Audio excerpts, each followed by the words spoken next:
காலையிலேருந்து மத்தியானம் வரைக்கும் என்ன சாப்பிட்டேன்னு பார்க்கலாம். மார்னிங் அம்மாவுக்கு வந்து சத்து மாவு கஞ்சி தான் காய்ச்சி கொடுக்க சொல்லியிருந்தாங்க, டீ காஃபி வேணான்ட்டு. அம்மா காய்க்கும் போது எனக்கும் குடிக்கணும் போல் தோணுச்சு. ஏன்னா பசிலாம் இல்லை, பட் மைண்டு வந்து குடி அப்படின்னு தோணுச்சு. ஸோ அதனால் கொஞ்சமாக ஊற்றி குடித்தேன். இந்த சத்து மாவு கஞ்சி வந்து கேரளாவிலேருந்து எங்களுக்கு தெரிஞ்சவங்க ஒருத்தவங்க தான் கொடுத்துருந்தாங்க. சூப்பராக இருக்குது. ஸோ அதனால் இது என்ன பிராண்டுன்னெலாம் தெரியலங்க. அந்த கவர்லேயே மலையாளத்தில் தான் எழுதியிருந்தது, இங்கிலீஷில் கூட எழுதலை.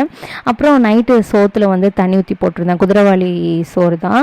அதில் லைட்டாக உப்பு போட்டு சாப்பிட்டேன். ஊறுகாவை அவாய்ட் பண்ணணும், எனக்கு ப்ளட் ப்ரெஷர் இருக்கிறதுனால அது நல்லதில்லை, கொஞ்சம் கொஞ்சமாக அவாய்ட் பண்ணிக்கலாம் அப்படின்ட்டு இருக்கிறேன். அப்புறம் வீட்டில் வந்து ஒரு மாங்காய் பழுத்தது இருந்தது, யாரோ கொடுத்து விட்டுருந்தது பழுக்க வச்சு. ஸோ அது சாப்பிட்டேன், நல்லா இருந்துச்சு, அளவான ஸ்வீட்டோட. அப்புறம் மத்தியானத்துக்கு வந்து பார்த்திங்கன்னா தயிர் சாதம். எகெயின் ஊறுகாய் எடுத்தேன். ஊறுகாய் ஸ்ட்ரிக்டாக விடணும். நான்லாம் பார்த்திங்கன்னா 5, 6, 7 பீஸ் வச்சு சாப்பிடுவேன். இப்போ 2 பீஸோட டீசெண்டாக நிறுத்திக்கிறேன். கொஞ்சம் கொஞ்சமாக குறைச்சி கண்டிப்பாக சுத்தமாக விட்டுருவேன், எனக்கு அது செட் ஆகாதுங்கிறதுனால. அப்புறம் மீல் மேக்கரை வச்சு ரொம்ப சிம்பிளாக ஒரு பொரியல் பண்ணியிருந்தேன். அவ்வளோதான் லஞ்ச்.